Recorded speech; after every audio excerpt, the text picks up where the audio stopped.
Vedel, sine moj, da te 1. oktobra peljejo stran od mene, stran od doma. Že si čutil, da se nekaj lomi. Rekel si mi ne šola, nočem tja, doma bi bil. V tvojih očeh je stala voda, v moji grlu divji krik. Držim te, čeprav te jemlje dan 1. oktober, kot leden rez med nama. Ljubi sin, se bom dala vse, kar imam, da te rešim, pa če padem s tem od sveta.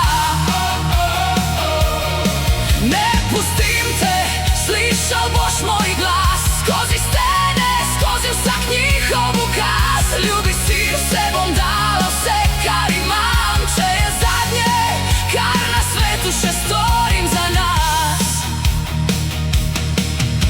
V sobi tvoja mala postelja, igrače čakajo tvoj glas.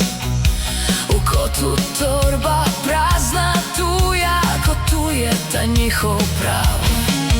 Opazuješ, kako se menim, šepeta se, piše se.